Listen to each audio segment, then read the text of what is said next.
Hi guys, okay, sorry that last video ended a little bit abruptly. I ended up getting a phone call come through and I didn't realize it was going to stop me recording the reading. So I had continued on and not realized that the call had actually ended it. But I'll just reread, I wasn't too much further.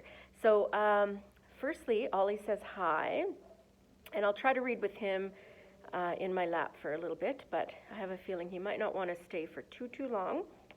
But he definitely misses everybody and misses all the pets and just having all the kids around. So right? Yeah, you just got me, just boring me.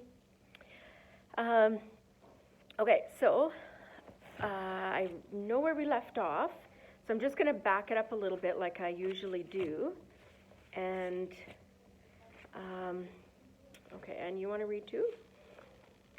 Okay, so I hope you guys all had a really good Easter. Okay, this might be the end of it. Okay, you gonna read?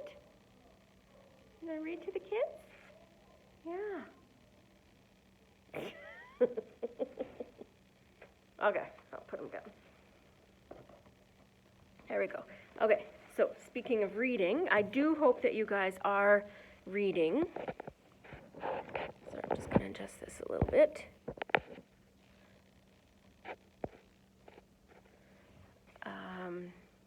Yeah, many benefits of reading. So I really do hope that you guys are able to find some books that you enjoy reading and continue on with reading at home. Okay. Sorry. Okay. I'm not a very technical person. So, okay.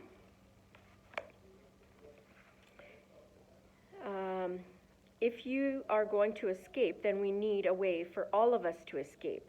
We're a family, Fritz. Half of us are already on the other side. If we're going to cross to be together, it has to be all of us.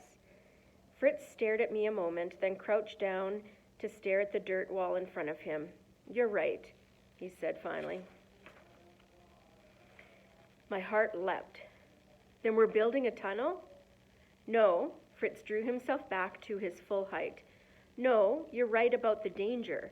Mama will be home on Sunday and she'll never agree to this plan. I don't know what message Papa intended to send you, but he wouldn't want us to dig either. If anyone could make such a crazy idea work, it's you, but it's not worth the risk to our family. This was a good plan and it was slipping through my fingers like water. Listen to me, please, if we just... It's over, Gerda. Then he rubbed my head with his hand, something I didn't appreciate at all this time. We climbed back up the ladder into the basement and pulled the boards closed as best as we could, never to return there again. Okay, so that ends chapter 18.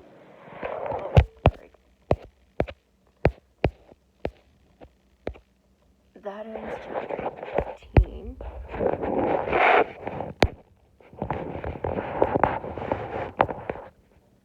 There we go.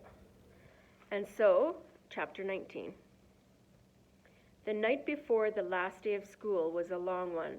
I wasn't sleeping well anyway because of my excitement to begin summer break, so when I heard the sounds in the apartment next door, I easily woke up.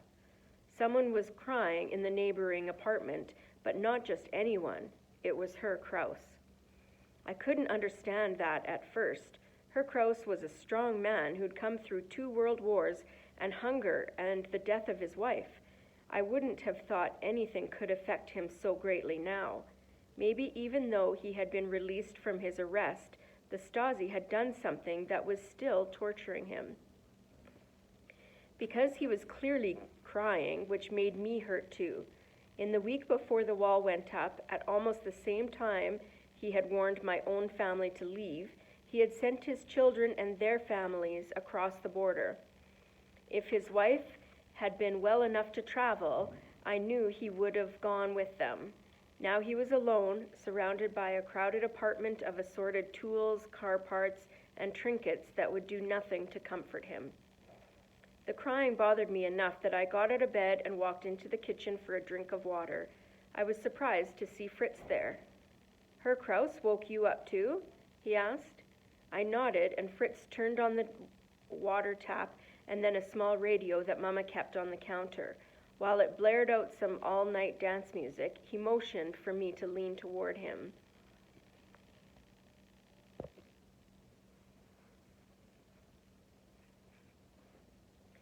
He whispered directly into my ear. "He's done that every night since he came home."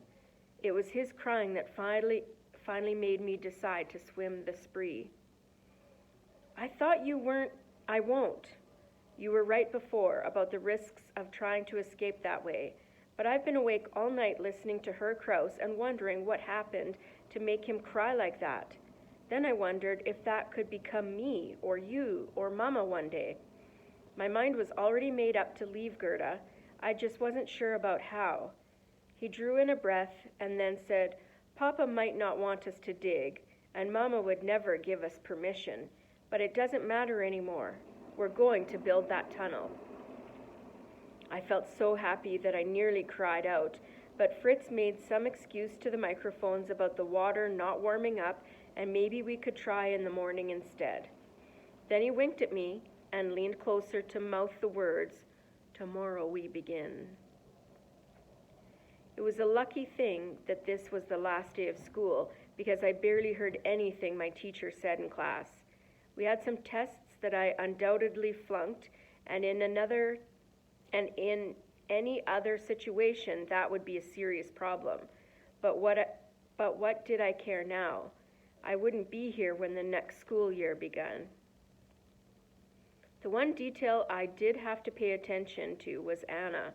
As our relationship stood right now, I wouldn't get inside her apartment for a simple drink of water, much less the chance to see the death strip, but I hoped to plant the idea of maybe letting me visit one day soon.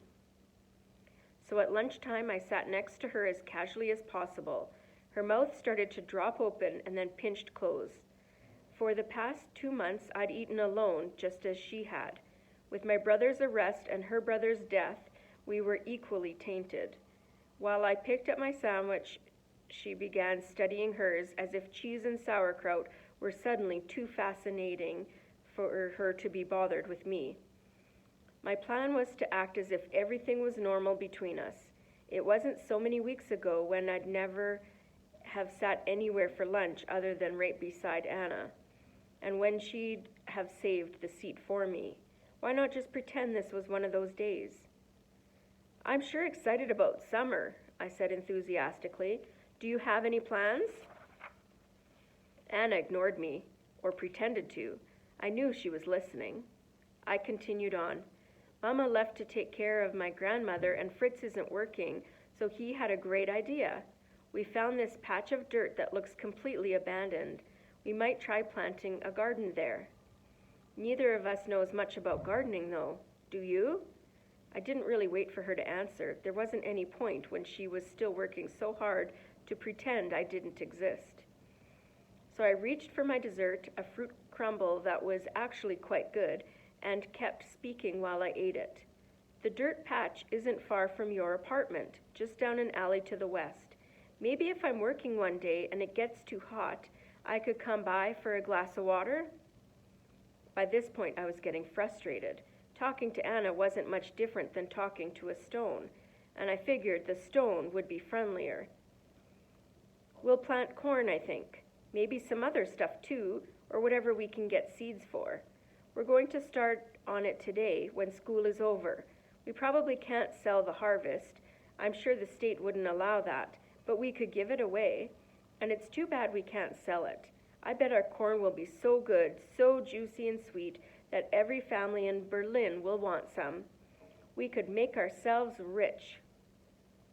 "Stop it!" Anna slammed down her sandwich hard enough she nearly smashed it in her fist.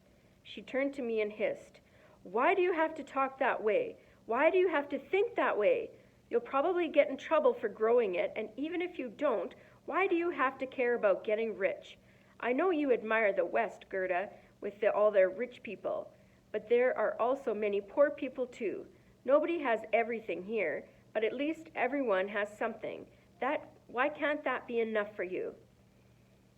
I was so taken aback by her words that I only sat there in shock. It wasn't things I longed for. What I wanted was far simpler, and somehow much more complicated. I wanted books that weren't censored. I wanted to see places that were now only pictures in the smuggled magazines that had passed through my hands. Places like the canals of Venice, or the beaches in the south of France, or maybe even one day the Statue of Liberty in the United States. I wanted a home without hidden microphones, and friends and neighbors I could talk to without wondering if they would report me to the secret police. And I wanted control over my own life, the chance to succeed. Maybe I would fail, but if I did, it shouldn't be because some Stasi official holding my file had made that decision for me. None of that involved my interest in things, and I was angry with Anna for accusing me of caring about anything so trivial. "If you don't want the corn we grow, then that's fine," I said. "I wouldn't share it with you anyway now." Then I stood up and marched away. Only then did I realize the strange irony in my words to her. Of course I wouldn't share our corn with her. I couldn't. There was only one reason for us to be on that land, and it had nothing to do with a garden. Until the next chapter, my friends.